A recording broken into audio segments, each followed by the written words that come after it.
A very good evening to audience of Empowered People and the viewers all around the world.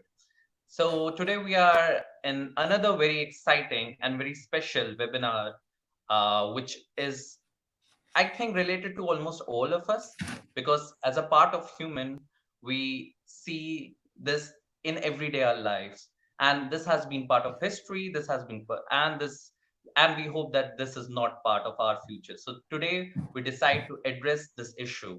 So the issue is Bollywood desire and the portrayal of women. Today we have with us Hridaya, who is a lecturer at University of Mumbai. So I hope we learn a lot from her. So over to you, Hridaya. Thank you, Adarsh. Will we be able to have the PowerPoint presentation? Okay, in any case, while we're waiting for it, I think I can begin. To begin with, I have to thank Empower People for the opportunity to talk about something that is very close to me. I wouldn't say close to my heart because it's not just about like or dislike here. This is something that I have grown up with. I have grown up with films. They have been an integral part of my formative years, which is why, while I'm talking about them, I'm not going to even try to subscribe to the myth of objectivity because they have affected me and they have affected me personally. I have felt angry and disappointed and sad, but also hopeful while watching films like Lipstick Under My Burqa, or I have imitated Pooh while watching Kabhi Khushi Kabhi Gum. And I have felt empowered when I watched Rekha's character ride in on a horse in Khoon Bhari Maang. So I think to being objective isn't even an option for me here. And this is something that I think is also the beauty of art and artistic creation, is that it seeps into our most private areas of life. It seeps into our thoughts, the way we behave, the way we style ourselves, our ideas of beauty, and so on. And the Indian family unit has a very interesting relationship with this. So we have something that is a bit of a family ritual and is quite unique to India, I would say, that involves Bollywood, and that is sitting down and watching something together. This also has a lot to do with India's economic situation, and private viewing is a relatively new thing now because it is now that we have films and videos and other audiovisual media available on our phones or on our laptops. Early on, it was the television, which is why this family unit ritual of sitting down and switching on something like Doordarshan once upon a time or Z Cinema more newly and consuming something was quite central to Indian formative experience.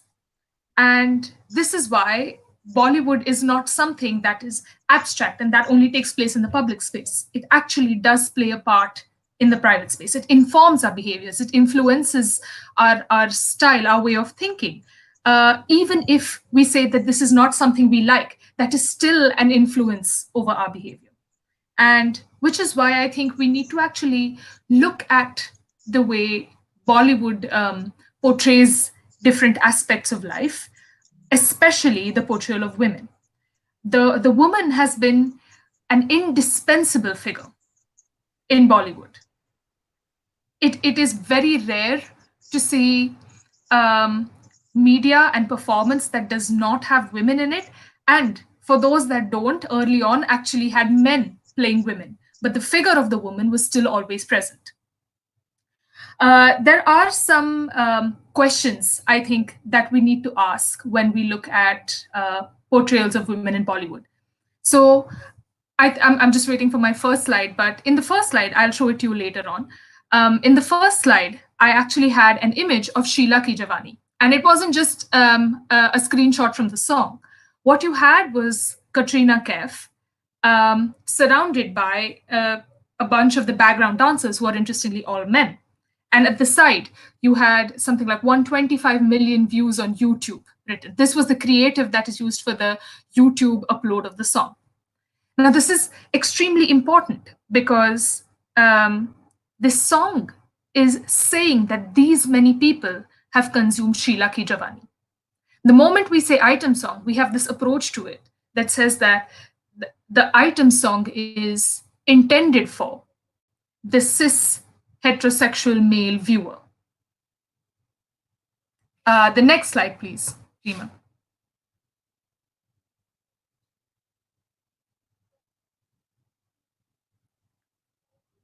Thank you. Thank you. There we go. So it says 135 million plus views across YouTube. And this becomes extremely important because, yeah, there we go. So this becomes extremely important because these 135 plus million views are not limited to the cis het male audience that item songs are often critiqued to be aimed at or presented to. Sure, they may be made with the intention of the male gaze, but I must say that I find it very hard to believe that these 135 plus million views are actually only consisting of heterosexual men. And that is why we need to look at the micropolitics of portraying women in Bollywood. Very often we have a critique, and that is rightly so, is that the portrayal of women in Bollywood is sexist. However, to say that it is sexist and to not actually look at why it's sexist would be oversimplification, because the portrayal or the image of the woman in Bollywood is very often framed patriarchally, but is not limited to patriarchy. All right. If we simply look at this image, I can ask you, and maybe you can think to yourselves, how many of us actually enjoyed this song? There might be some people who say, yeah, I enjoyed the song and the dance in the video, and the song and dance sequence, I mean, in combination. How many of us did not enjoy the song? We might have people saying, yeah, it's too gaudy, or I think that it objectifies women, and hence I did not enjoy the song. And then I think we could ask the question of how many of us kind of enjoyed the song, but then were a little worried about what this song would mean for the patriarchal environment in which it would be consumed. But we did not, as such, have a problem with the song and dance sequence. We had more of a problem with how the figure of Sheila was going to be desired and what it was going to mean for a certain part of the audience, according to us, and that the problem was not alone with what Sheila is wearing or what Sheila is dancing to. And I think that we would have or as much of a variety of answers as we have listeners when it comes to this. And it's I think it's in this lack of an answer that I would like to place this discussion. Is because there is no simple answer to something like this. Um, can we please have the next slide?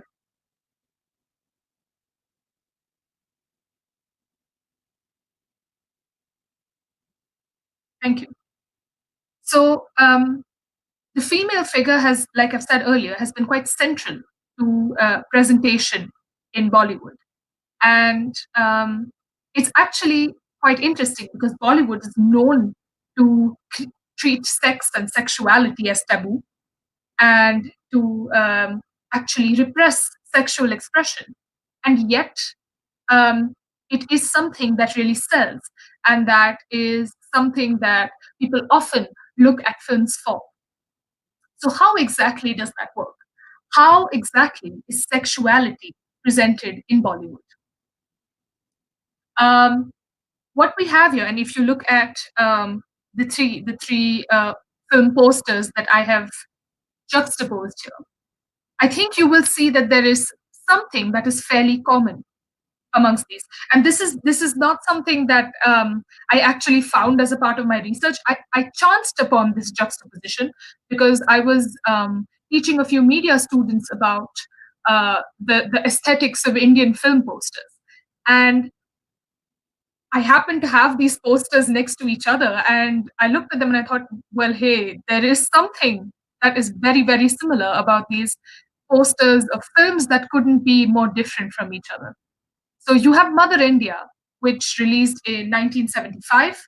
You have Mother India from 1957, Sholay from 1975, and Chameli from 2003. All of these films are roughly 25 to 30 years of a distance from each other. And you still see that the way the woman or the body of the woman, I'm not even going to say woman because here the body is so much in focus, the way she is positioned on the poster of the film, the first thing that the audience sees when it comes to the film, back when there weren't even something such as trailers, where the poster of the film spoke more for it than anything else. You have the woman, um, her torso facing the gaze of the audience, her face turned away, and her arms lifted up, as if she's exposed and inviting the gaze. It's quite a common idea that um, people are more comfortable looking at someone or something when they feel like that person isn't making eye contact with them or is not looking at them. So this becomes quite central to inviting the gaze. And this brings us to a concept that is very, very commonly a part of film studies, and that is the scopic drive or scopophilia, which is the pleasure of looking. And in the cinema, before it was, and Bollywood, again, I have to say this, Bollywood is a very contested term. There are a lot of people in the industry who still absolutely disagree with using the term Bollywood. So let us take it with a pinch of salt when we use it. What we mean is commercial Hindi cinema. And when Hindi cinema began at first, especially as we had independence and as it moved towards the golden age of Hindi cinema, uh, it increasingly prioritized how rather than what happens at the end. Most Hindi films have a very, very obvious ending. And it's not as if filmmakers don't know that this ending is obvious, but that it's actually not about what happens in the ending, but rather the spectacle that is created throughout the cinema. And the body of the woman is consistently used to create this spectacle. Now, I think before we actually talk about how the body of the woman is used to create this spectacle, we need to ask why the spectacle to begin with. First of all, India has quite a history of performance. um, India, so the theater scene, the folk art scene, all of these have the audience, the performer, that dichotomy, as well as costume, expression, facial expression, and dialogue. So this performativity and this grandeur of spectacle is something that has been quite important to the Indian aesthetic bent. Um, and then you have cinema coming in and naturally adopting that grandeur of spectacle. The second is that India, and I keep saying India because that was the target audience. I'm not trying to simplify it or broaden it beyond its scope. It actually was that filmmakers in the independent nation had the entire nation in mind as the target audience. Regional films did not, which is why Hindi cinema, um, I don't want to go into this, but that it is a myth that most of India is Hindi speaking. It does not. A lot of people actually, even today, speak Hindi because of their exposure to Hindi cinema and not because they're naturally Hindi speakers or anything like this. That's the most obvious thing, and it was so back then as well. So these filmmakers who had one go, one shot at making a film, were faced with this wide, heterogeneous audience that did not have a language in common, that did not have any sort of commonality in terms of aesthetics, any sort of commonality in terms of what their ideas of male, female beauty were, their ideas of literature, and most importantly, no commonality in terms of desire and sexual expression. Every culture naturally has a different idea and a different way of expressing sexuality and desire. And Of course, when we say desire, desire doesn't necessarily mean sexual desire, but also other kinds of desire. And it was in such a heterogeneous environment that the spectacle became this um, great formula of appealing to an audience that may not even speak the language. And this is a formula that has seemed to work, and has sustained for such a long time. It's also important for us to say that broadcasting was the only option. Narrowcasting, which is something that we have as a part of our new online streaming video platforms like Netflix and Amazon Prime. Narrowcasting meaning platforms that target individuals and give individuals what they want to see. Broadcasting back then was casting to the entire audience. So you had this pressure to create a national audience. And you also had this paradoxical pressure to present sexuality. And that is where you had a lot of tropes coming in that people recognized. Can we have the next slide, please?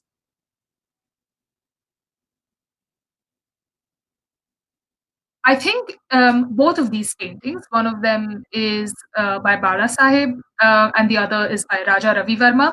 Both of these paintings are fairly recognizable as Sita in Lanka. And what you see here is a trope that has replicated itself in various forms in the representation of one of the most, uh, let's say, potent forms of female representation, and that is the representation of the ideal woman. So, Bollywood or Hindi cinema, for the longest time, was obsessed with the heroine being the ideal woman, the woman who is the pativrata, the sacrificing woman, the woman who is also, in terms of beauty, petite and fair skinned. And this ideal woman was often even called Sita, and or another goddess's name, and was modeled on the Sita trope because mythology was recognizable very often to the audience. And when you have something recognizable, you tend to relate, you tend to understand better, and you're also attracted to it. What I would like to point out here, and also to talk about the non-ideal woman, is the demonesses who we see scattered around Sita. Now, those we know as in various versions of Ramayana. You have them, some of them as Ravan's courtesans, others say that they're his wives, so on and so forth. What we see here, however, is um, them being bare breasted and Sita being covered up. In Raja Ravi Verma's painting, them being clearly dark skinned, Sita not being dark skinned. And you have this lasting dichotomy between the ideal woman who would formulate the heroine and the non-ideal woman who would then come to be the vamp and who was also inviting the erotic gaze in the demonesses. Can we come to the next slide?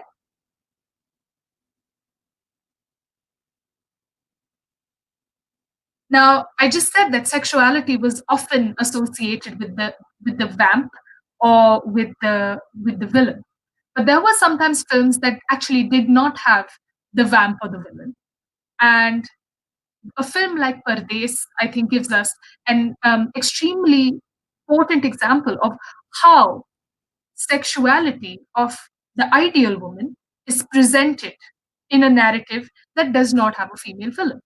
So I'm quite sure many people have seen Pardes, but for those of you who haven't, this is a film. I'm not going to go into the summary, but this is a film that is about consolidating Indianness. So Mahima Chaudhary's character in the film is called Ganga, much like Sita and Radha in a lot of other films. And she is set to marry this Americanized Indian who again represents an anxiety, a long-lasting anxiety of Indian public spaces, and that is that which is Western, that which is non-Indian. She's set to marry an NRI, and Shah Rukh, of course, is also an NRI, but is more Indian. And In this film, Mahima Chaudhary is, of course, always fully dressed like a good Indian woman. How then um, do we present the second picture of Mahima Chaudhary, which is also from a screenshot from the film? That is where narrative strategies come in. So, what a filmmaker would do was, of course, insert a song and dance sequence that has a dream sequence within it. And it is in this dream sequence that the heroine is allowed to not be fully clothed without an actual compromise of her ideal morality in the main plot, which is why dream sequences um, are perpetually present in mainstream Hindi cinema. And it's also important for me to mention here that this screenshot, this particular screenshot, is from Do Dil Mil Rahe Hai, a song there, and it's also the dream sequence of the Americanized NRI. Shah Rukh, Shah Rukh's character, I apologize. Shah Rukh's character does not imagine her in this way. The NRI does. But the bottom line ends up being that this character, that is Ganga in the main plot, puts forth a certain narrative idea there that Indian women should be like this. At the same time, that she satisfies that drive for an erotic, voyeuristic consumption of her by being displayed in this way in the song and dance dream sequence. Um, can we okay, before we move on to the next slide, I have a couple of more examples. Older people would also be familiar with Mandakini and Ram Teri Ganga Meli, and this famous scene from Ram Teri Ganga Meli, where Mandakini just happens to be near a waterfall and is bathing there, and then her sari is made transparent by the water and her chest is exposed. A similar thematic tactic is the rain dance sequence or the wet sari that just happens to expose the heroine's body, but it's not exposed because the heroine wants to expose it, but just that it rained and she happens to be wet. So you see that there are these strategies and subterfuges to show the woman's body without actually explicitly saying we are showing the woman's body. And that is how the taboo is dealt with. Yeah. Can we please move on to the next slide? Thank you.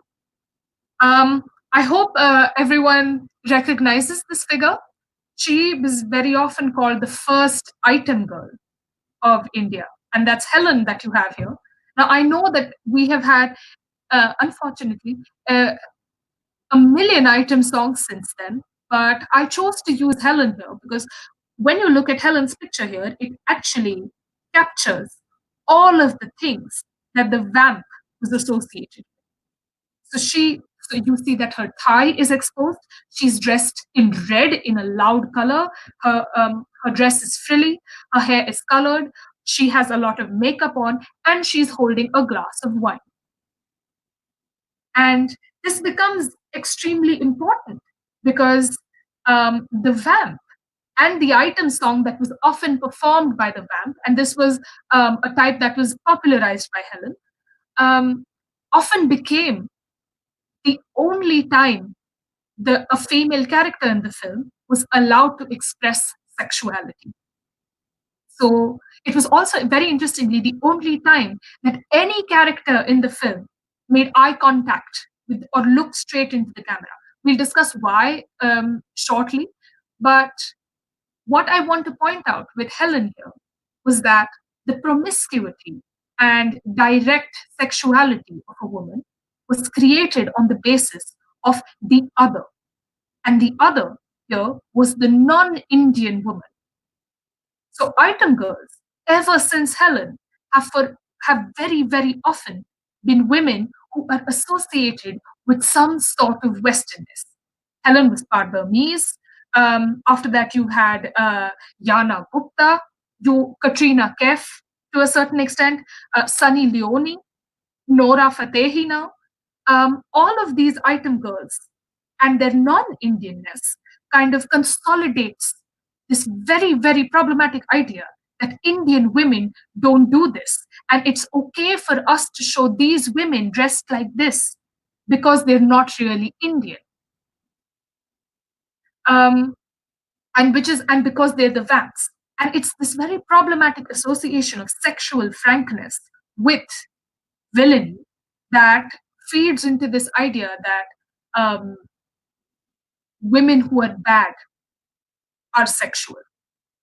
And the manhandling very often of the woman in these item songs also suggests or makes consent ambiguous when the woman is um, what someone who is very explicitly called characterless in these films. So this is where we come to that very, very contested, problematic area of item songs. And they have also for very long fed into the rape culture of India. Because many item songs are often about pulling on the woman when she pretends she doesn't want to be pulled at, but then she actually wants it. And there's um, this very muddled idea of consent is conveyed to the audience. Um, something that, and if you can come to the next slide, something that is almost indispensable for most item songs is the men in the background. Now, it's actually quite interesting because our assumption very often is that item songs are entirely meant for the male gaze, and which is true to a certain extent. So then what is the point of having drunk men in the background? What exactly do they do? Why not just have a woman dancing there alone? There are again, this is one of those strategies that make the item song seem less dangerous or less taboo. First of all, the audience there frames it as a theatrical performance. It's not a woman dancing, it's a woman performing for this audience. Second of all, it justifies the spectator. It's a performance. We're only watching a performance. We're not watching an erotically framed woman. Third of all, it actually disavows voyeurism. It's like saying we are looking at that audience, the diegetic audience, audience within or inside the camera, looking at the item girl. We're not actually looking at her, we're looking at them looking at her. It kind of allows the audience to distance themselves from that gaze. Because again, like I said right at the beginning, the gaze and locking gazes can be quite a source of anxiety. And I mean, what is Bollywood if not a register of anxieties and desires? The melodrama in Bollywood is almost entirely made up of anxieties and desires. Um, as time went on, and of course, also post liberalization, it's quite interesting. The item girl as the vamp stopped becoming a thing, also with Helen's retirement. And slowly, you very often had the heroine also performing what was seen as an item number, but there was a fabricated reason for this. The biggest example of this is Basanti in Kutto ke samne mat nachna. That is where you have, so Basanti is, you have the erotic performance nevertheless, but, and you have the diegetic audience, but Basanti is only doing it to save Viru, which is what keeps her morality and her value and her virtue intact. As opposed to, of course, westernized item girls like Helen and Nora Fateh. You also have newer examples like Deepika Padukone's character in Happy New Year, for instance. She is a bar dancer, but she's only doing it until she finally has the money to start her own dance school. And when, of course, when you have Shah Rukh's character watching her, he's only watching her because he's looking at he's there for a higher purpose of recruiting her for a mission to avenge his father. He's not there to erotically consume her performance. So what you see with the presentation of the female figure and the image of the woman, there is this constant disavowal and this constant affirmation that that is immoral and that the hero and the heroine are moral. but we will show it nevertheless. If you can come to the next slide. There are a lot of other stereotypical images of the woman as well that are present in a lot of these films. So to the left, you have an image from Rekha, an image of Rekha from Khoon Bhari Maang, and to the right, you have Sri Devi from English. So you have the new woman to the right. The and this was a lot of film critics actually associate the new woman in Hindi cinema with Indira Gandhi being the prime minister. So this idea of a woman taking control. So it's not as if it was always about sexual display, but it was very often about keeping up with what the audience wants to consume, and the sexuality was never acknowledged. To the right, you have Sri Devi playing a mother, and in English, and a lot of other things. So that's a really well-made film. But and of course, there are some wonderful actresses who play mothers as well. But something that I think I want to acknowledge here before we move on is that a lot of actresses um, in Hindi cinema, and I think in other regional cinema as well, very often were given no option but to retire to a mother's role or a supporting actress role or an aunt's role. Once the actress was, say, married or a certain age, and this shows that the consumption of the actress as a sexual object is not something that is necessarily about what is shown on screen, but also the palatability of the actress outside it. And this is where I think these, like I said earlier on, that I'm not going to subscribe to objectivity, is because these strategies and these representations are not merely theoretical discussions. They actually have very material manifestations. It means something, these representations. All right. If we can move on to the next slide.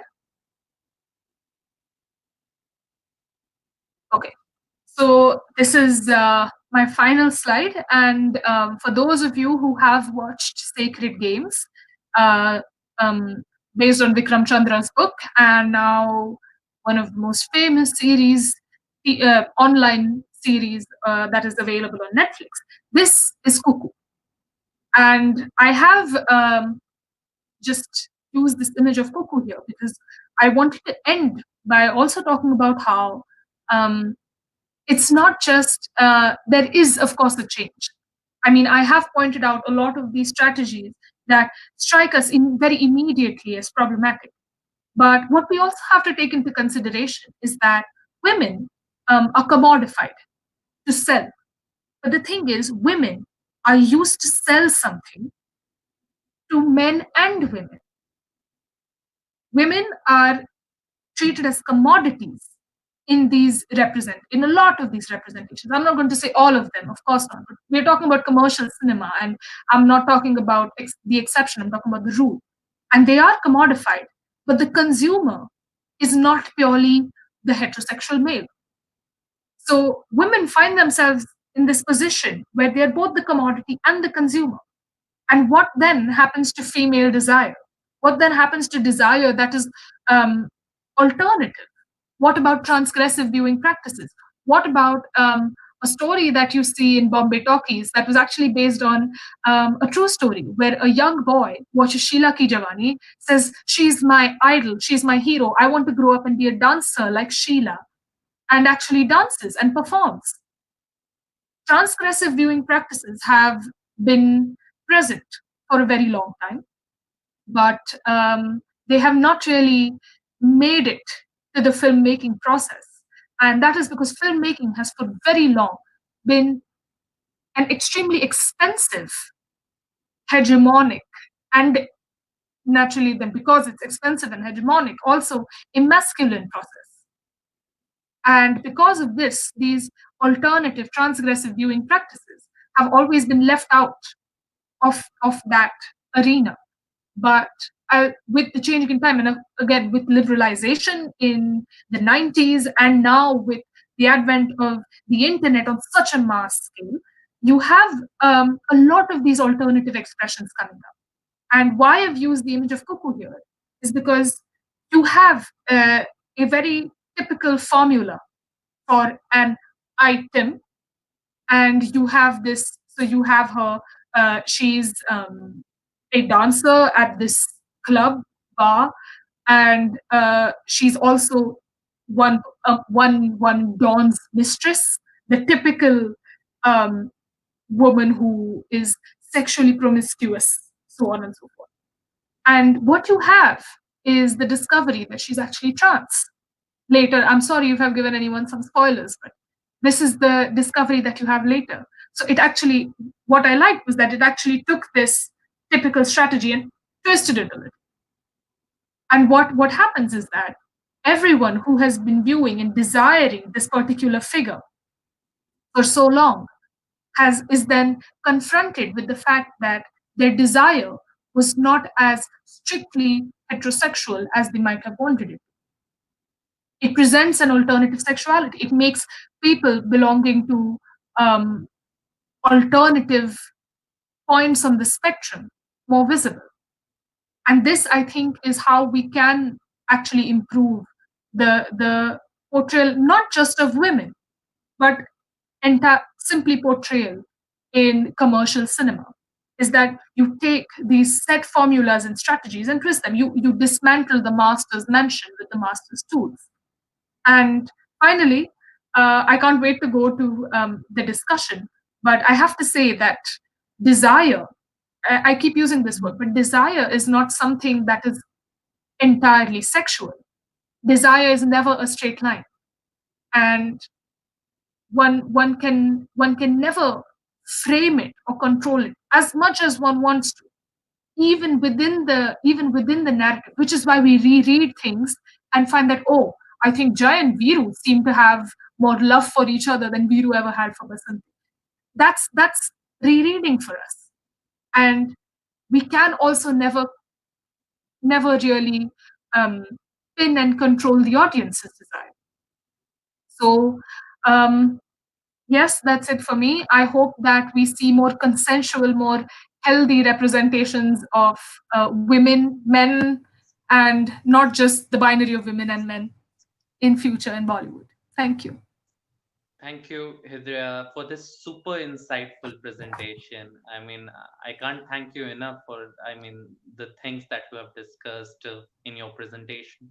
It was really enlightening, I think, and I think our audience is also feeling the same way as I am feeling. I hope. I would like to call upon the panelists that we have today for discussion. It consists of Akansha, and we also have Roohi Chandrabhan from Creative. Uh, so, welcome, Akansha, welcome, Roohi. So, let's start today's discussion uh, about gender, portrayal, women, and desire.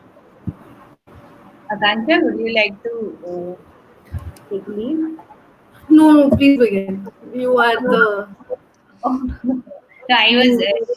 really nice, Hridaya, very informative and very insightful because I feel that an academic perspective is different than a practical perspective, and uh, when it integrates, you get to learn a lot, right? I mean, people who have been doing, who have been there in the field and doing it, and people who have been into academics and into researching, in are into hardcore research of the same topic. So it has too much which can be thought upon.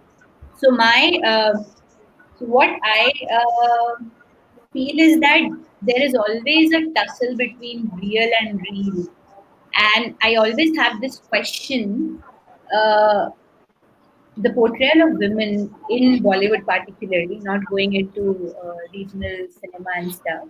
Though I would like to again call it Indian film industry because we have so much, uh, and it's the mood is almost same in all the regional industries as well. And as you rightly said, I mean, your very first slide where you had Mother India, Chameli, and Basanti in Sholay. So, I mean, getting into the genesis of cinema, especially when it comes to women, I feel that like right after the freedom struggle, it was a lot about empowerment and the social issues, and hence the sense of upliftment was speaking above everything else. So I feel something like a Mother India justifies that era, where you are showing a strong woman who who is dealing with whatever is coming in her way, and especially when it comes to a family. And I mean, women being nurturers, not saying that they are portrayed as nurturers, but they are biologically nurturers. So I feel somewhere that sense dominated in the audience itself, and I feel that formula worked at that time itself. But then when you come from 70s to say the 90s, like in 75 you had Sholay, right? So now you have, there has been a bit of paradigm shift, and women are not being shown in that same role. They are being shown in a bit weaker manner, and Basanti dancing and with all that happening, though Sholay was a super hit. But I feel again that the audience there were bored enough with the content somewhere which was happening between 50s and 70s. And in the name of entertainment, they wanted something new. And I feel, again, when it comes to women, when it comes to defining sexuality, I mean, nothing better than a woman can define sexuality, whether it is physical or emotional, I would say, psychological. Uh, I mean, as far as my understanding goes. So I'm just putting forward my points that Yeah, way. yeah. Again, because I spoke about the battle between real and real. So I always feel that it's a mirror. Films are a mirror of the society, and you are making a certain kind of product only because it's acceptable, right? Yeah. So, so from 70s to 90s, you had this portrayal where there were these screaming rape scenes where Pran will jump on a heroine and she's like, oh, bachao, bachao, and all that happening, right? And people used to watch that. And I mean, the heroes like Amir Khan and all these people who are like the hit Khans of this present era, who may not be preferring to do this now, they have also done films where there are these scenes, and even at that time, I mean, subconsciously, consciously, it wasn't there. Subconsciously, it may be there that women are being portrayed in a certain manner, but then again, I feel that the audience wanted an entertainment of certain kind, and I feel during that era there was an acceptance of how the women should be portrayed in what manner. So, I mean, my understanding of the portrayal comes from there. And then when you again go from 90s to say 2000, I mean, the change has been seen in the industry since I would say 2017, where we have so many women directors, female directors who are making films where women are in lead role, and then we also have women technicians. There are director of photography, there are camera persons, there are editors who are, who work behind the scene to make it happen. And I somewhere feel that when the crew consists of women around, men definitely feel safer, but the women who are working and who want to present the art in a certain way feel more comfortable. For example, if you have a scene where for example, take Radhika Apte, if she has to do a nude scene, then she may be, I mean, this is my understanding that she may be more comfortable in front of a female director than a male director, even today. So that's something which is embedded within us subconsciously. And coming back to again real and real, I feel that there have been these differences in these time periods. People were bored of even watching the sort of movie where women are objectified and all sort of uh, stupid thing used to happen in cinema where Karishma Kapoor is dancing on a song called Samose Mein Aloo and all of that. So that is not acceptable today.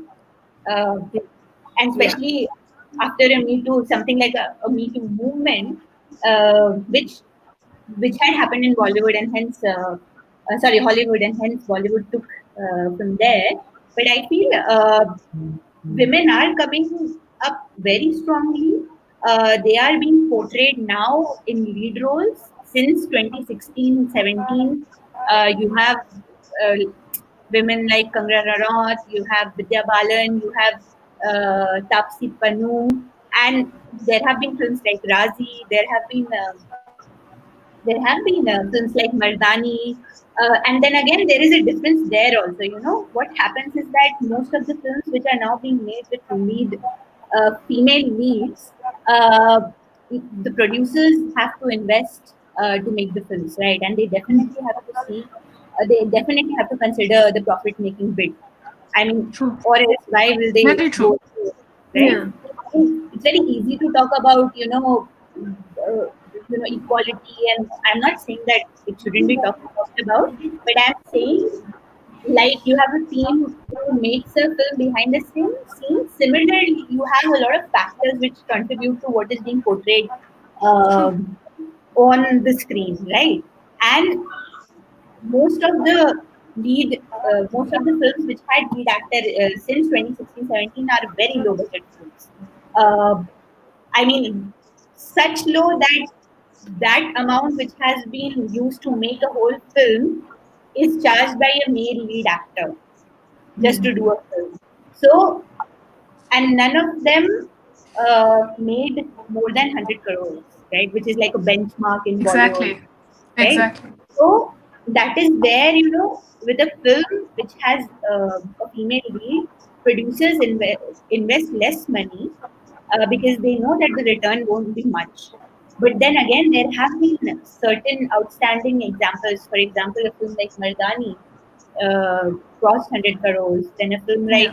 like Tannu It's Manu, where Kangna was in lead, crossed 100 crores. And that is one reason that, there is a phase which is coming in the picture that even if we don't have like the Khans and all the top notches, we still have we are still building upon this bank where the paradigm shift is happening, the transition is happening. Right. So I feel that we are very lucky to be working in the entertainment industry at present. And as audience, I think women of this generation are very lucky that they are able to see this paradigm shift and also realize that what used to be wrong in the past still was acceptable because that was how the audience also wanted it, whether we like it or not.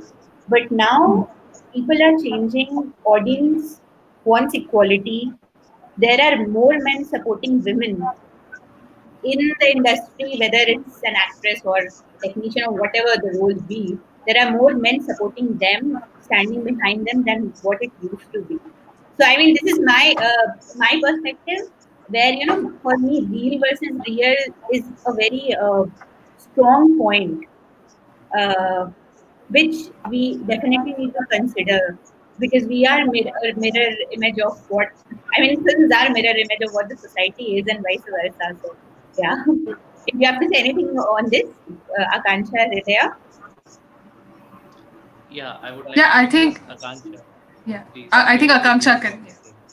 I don't. I so what I have to say is I looked at what Hridaya said very differently because my I view movies as a viewer. I don't make movies or I don't look at them in the way that probably Hridaya would.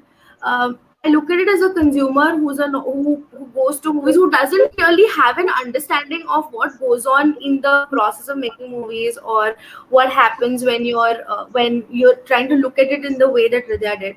But what is very relevant to me is the impact that I see of these movies with the people that I interact with or the people that I work with.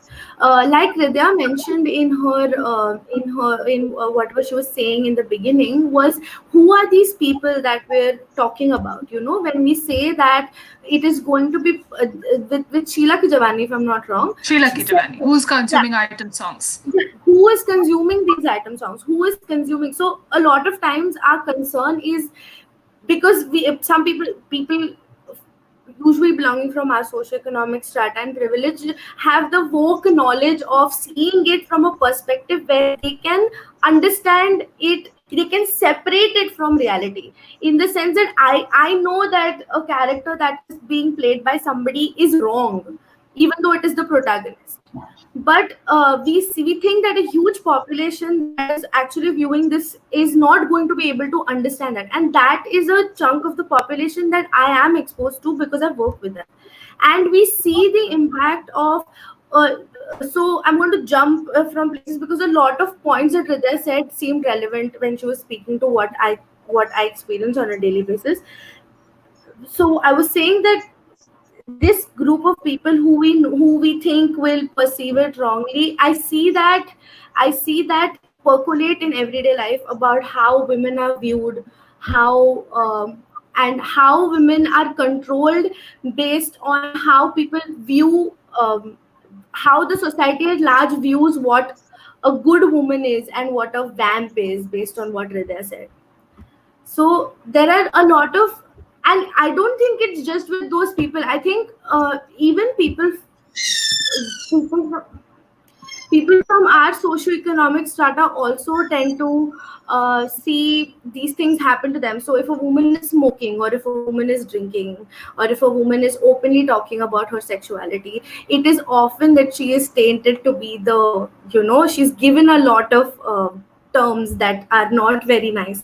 And it a lot of it comes from how we perceive society. And like you said, society movies are a reflection of society. So I think it's both things. I think movies reflect what the society at that time was considered as what things should be, and the other way around. I think movies also depict what society believes in. So Yeah. this is basically these were my thoughts that came to my head when Hridaya was speaking. I just have Please go ahead. sure. Roohi, do you want to go ahead? I don't mind. No. I will. Oh. Please go ahead. Oh, sure. Yeah. So I just wanted to connect something that both of them said, and that is about the image of sexuality, for instance, that is actually or that is conveyed to the audience. And Roohi mentioned Pran. Now, I had this very, let's say, non-academic, non-research level conversation with a friend the other day, and we were talking about how, like where we actually encountered sexuality in terms of films growing up. Now, I'm not very old, so most of the films that I consumed were late 90s, early 2000s, though formative year films I'm talking about. And I realized that in Hindi films, the actual act of a man and a woman together was mostly in rape scenes. And this was extremely, it was a realization that really hit me. And then I realized that Hollywood films, like if I thought of for instance films where I saw maybe kissing or something, like, or consensual sexual acts, I could only come up with examples from Hollywood films. Now, I'm not saying that I'm the biggest movie buff there is. Of course, there is sexual expression in Hindi films as well, but that many very commercially successful and viable films would depict the sexual act between the hero and the heroine with a flower or two flowers meeting and a song. But the rape, the actual act, would be very visible. And I have to think that this image is last. Of course, the villainy and all of this is taken into consideration. The context is taken into consideration in the film. But that image of and I think we have to also understand that I would say nationwide, we do struggle with sexual repression. We struggle a lot with sexual repression. we do not talk about it, and then when something like this happens. But of course, I do have to say that I look at these films as a time capsule. I understand.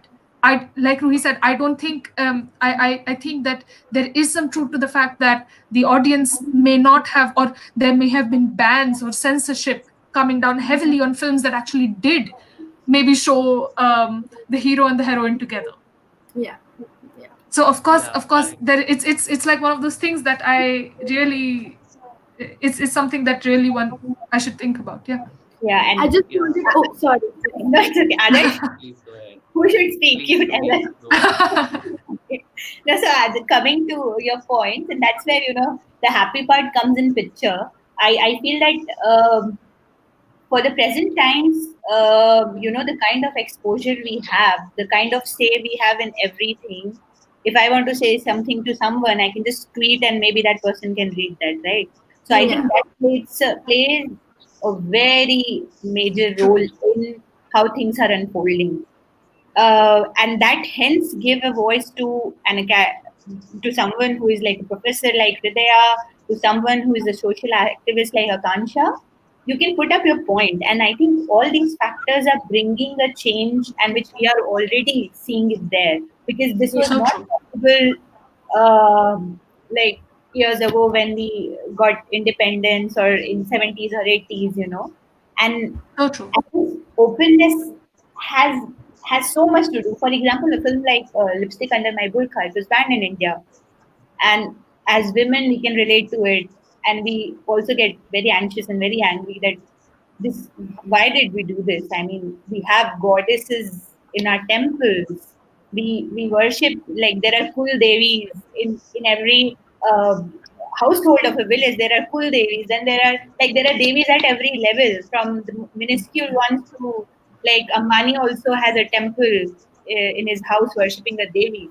So I'm just saying that the portrayal of women in India, the kind of pseudo respect which Yeah. exists in society, that's a different. I mean, that's a different way to see things. But then again, a film like Lipstick Under My Burqa got banned, and it was uh, not shown in India. But still, we did fight off, and it still got to the audience in India also.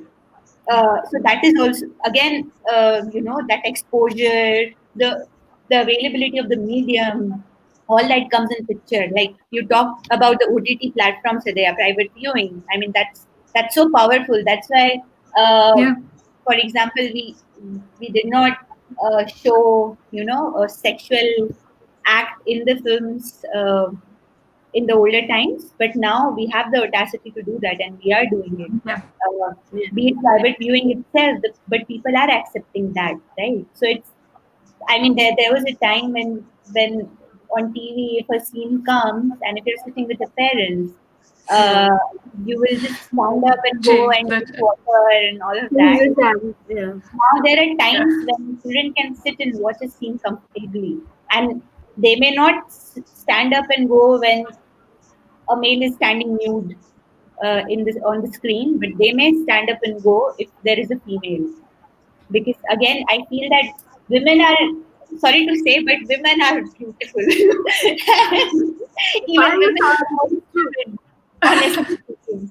So I'm just saying that it has a very different sense altogether, and I totally agree with both of you that it definitely impacts the society, and we are responsible because moving image is the strongest medium which we have to communicate anything, and we should be very cautious of what we are Yeah. communicating. Yeah.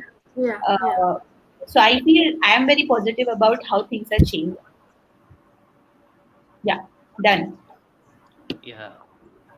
So I think I'm overwhelmed by the views expressed, and I even as a man I see here. So being in that sense, I do acknowledge the thing that are happening, and in the same way I also see that how when we have films like Razi releasing and gaining lots of acceptance by the audience, and at the same times when after 6 months or a year when a film like Kabir Singh is getting released, it gets huge acceptance. I mean, the Yeah. acceptance that, And I'm not talking about just Mm. boys who are seeing, but I'm also talking because Yeah.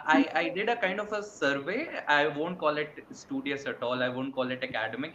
But when I interacted with my female colleagues and female students in my university, I saw, or even in my family, I saw that they were too much, they liked the character of played by Shahid Kapoor. They were in, Yeah. oh my god, I want this man, that kind of and Macho. we still have, Yeah. and we still have that. I mean, We although do. at one point, and at this one very important point was made by, I think, Hidaya, that we see a movie and then we say we like it, or we say that, oh no, it's not nice, and thus we don't like it because it has a wrong implication. And then we have a third view where we like it but we don't say, oh okay, there is a Yeah. need of word of a caution. So most of us don't exercise that caution, I believe. And most of us, as Akanksha mentioned, go as a viewer. Hello. But at the Ah. same time, I mean, what kind of viewership are we having is also responsibility, not just of the society but also those of the filmmakers. And what it entails afterwards is also like, as Hidaya said, if films are time capsules, and if today we have that audacity to work in whatever manner we want, then why there is such and such a hue and cry when something like a body part of Padmavati is exposed to the, and Yeah. people come out and say, no, no, she's that Devi. She. Of course, I do acknowledge that yes, in people's imagination, in popular imagination, she do have that due reverence and respect.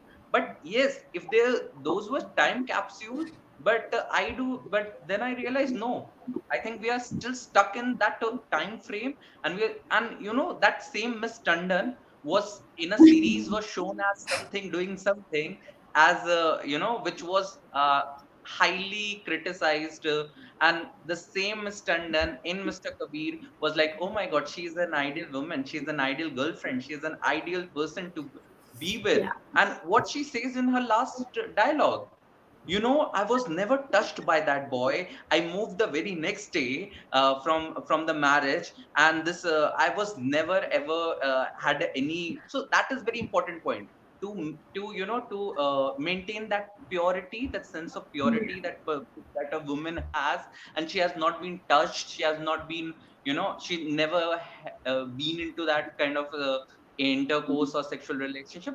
I think that we still are so much. We still have so much of that of a, I won't call it conservatism, but I would call it our naivety, because maybe many a times we don't get things, we really don't understand things, or maybe we don't have, maybe we don't exercise, maybe we don't take time, maybe we don't exercise that caution which is actually required as a responsible viewer, which is actually required as a responsible citizen of the, because unless we exercise that caution, whatever we viewing is just going into a head. I mean, do we exercise caution before watching any ads? So ad do get into our brain. This is psychology, this is proven, that how ads affect us, and the same way film does, and many more. I mean, you see the portrayal of Madhuri, and you see the portrayal of Sonakshi Sinha in a film like Kalank, you will get the difference. I mean, why Madhuri is and so I think it's highly insightful to go into these details, but at the same time, uh, I also see this other way around also. I mean, I have been that, because I am in touch with those colleagues whom I talk, who are able to share those intimate things. They say that, I like that character, that bare body man. I mean, so I think that goes the other way around. So it has been made that, you would always prefer uh, Varun Dhawan, or for that matter, Aditya Chopra, shirtless than to be with on shirt. And that same liberty is not given to women. I don't know. Yeah, there are cultural and other kinds of factors involved in it. But yes, even what you can show, what you cannot show, is very very highly censored in this. Although we are getting along with censored, and people are moving, crossing this barrier through this. I believe this online medium that we have now, as Hridaya referred to as narrow casting. So Narrow we are, casting, yeah. because now what we are doing is we are watching what we like, we are watching what pleases us. And I think that there comes that factor of desire.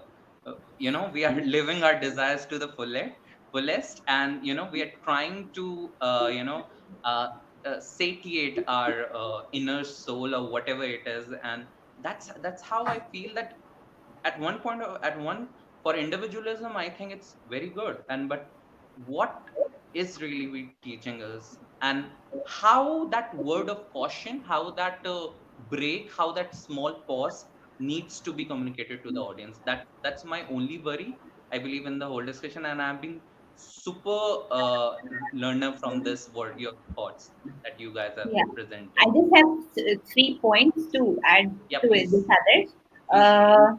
About Kabir Singh, I feel that you are absolutely right what you said, but then again, I feel that there has also been quite in opposition to the film, which was visible, which may not be visible maybe 20 or 30 years ago. So that is again a positive thing which I feel Right, it happened, because you cannot, I mean, you cannot have just right in a society and no left. You will always have a left and a right. So it depends how things are being balanced. So that's how I see it. Secondly, about Padmavat, and also coming down to the narrow viewing. So about Padmavat, it's more political than other things. So it's totally a different debate altogether. It was Yeah. it was political, and it's totally a different debate, because we also show our goddesses with an open stomach in the paintings which we keep at our homes, right? So that is something which is acceptable, but then this was not, because this is totally political. And thirdly, also about narrow viewing, you are saying that we are living our desires, but just to conclude on this point, every data is tracked what you are viewing, right? And it may not be that this is a freedom for you. This may be a cage for you, because you will not be exposed to other things, because the companies know how you are doing it, what you're doing, and they'll only show you that. So yeah, so this is my True. conclusion. That's a very good point, yeah. right. Any other Rida, you panelists wanted would to like say to? something for a while. You Yeah. say anything. No. Okay, fine. All right. I just wanted to add to because Padmavat has now come up twice, and we've actually talked about these strategies that I mentioned, especially in terms of films that were older. But Padmavat has done exactly this because you have a newer taboo desire that you have in the psyche of especially with a lot of decriminalizations and movements in terms of the LGBTQIA plus community. So you have male desire, and you have it presented between Alauddin Khilji's character and his attendant. You have an entire song dedicated to it, Right. but Yeah. it's happening in the little bubble of villainy. Mm. And Right. it's important because this film, no, I mean, I'm surprised that nobody wanted to censor this out. All of the hullabaloo around the film saying our queen is not allowed to show her stomach and this is wrong. At no point did anyone want to censor out the male relationship there, because it's presented through villainy. Also, there was a woman in it. Also, there was a Yeah, woman yeah, in the song. yeah. So Yeah. you have that Yeah. added Added to angle it, to it. it's more Yeah, subtle. yeah, yeah. But And that it also matches with the political representation of the villain also. It exactly, makes it exactly, very because Exactly. so you Yeah. have sensitive. this, It you makes have very this sensitive. taboo, yeah, you have this taboo desire shown in association with a certain community who you would have rather branded a certain way. Yeah. Right. Yeah, and the Yeah. and I political feel class that need not have this, I any. mean, this is again, if you coming to that point, Hridaya, if a male holds hand of a male in India, it's considered normal. But if that happens in the USA, it will not be considered normal. So Yeah, it yeah, was yeah. very, this song was put very subtly in the film, Right. uh, so that it is visible, but it is not visible. Though you have historical facts saying that Khilji was involved with his Yeah, the Indian subcontinent was always more open to alternative sexuality. I don't have another word for it, but this uptightness about alternative sexuality has come with It's the being very Victorian unnatural. penal code. It Yeah. and yeah, so now you have, hopefully we will have a decolonization in that sense. We are having Also, one, I I, think. also to add to the I, song bit, with Padmavat, how it was depicted in the way in the form of a song. Songs have always been used in Bollywood to depict sex. Sexuality. Yeah. Yeah, and sexuality. Yeah, so you may not show a husband and a wife engaging in coitus, but you will show a 3 minute clip of them talking about it in very evident metaphors, and they're not even subtle about it. So that is, songs are also used as a very very Potent, yeah. like, it's so glaring that people are yeah, having sex, but they don't want to show it. So that's also yeah. But meant then again, I mean, that. again, I'll come here. Uh, like creativity wise, it is considered to be an artistic form of expression. Like you can Yeah. directly show people having sex, like it happens in the Western cinema, but then to compose a song and to show it is a different art altogether. I mean, Yeah, yeah, that's absolutely. a perspective to it. I mean, I know it's not acceptable by people. We are more direct कि ओ इसको क्यों नहीं straight दिखा देते इतना क्या drama कर रहे हैं, but that's where all that dreaminess and everything comes in picture, that oh, you're thinking about love and all that, so that's like a build up for it. Yeah, so yeah, I think we have exceeded the time, Yeah, others. yeah, we have yeah. So I believe, Yeah, I we have. think it's been a great conversation, and I think we can end up with the thought that Hidaya, said. I think in the starting, when she was starting, that Bollywood is register of anxieties and desires. Bollywood is that kind of a thing where where we get to open ourselves. So I think. If we exercise that caution, we still can live in this golden age of Bollywood, where women's have that freedom, where women's have that courage, where portrayal of them is very liberal and open, and we hope to see more of it, and we hope to reduce that misogyny, that sexism in movies and women and their portrayal. Thank you for your time and patience. And we really, really appreciate your viewing this webinar. That's it for this time. See you in the next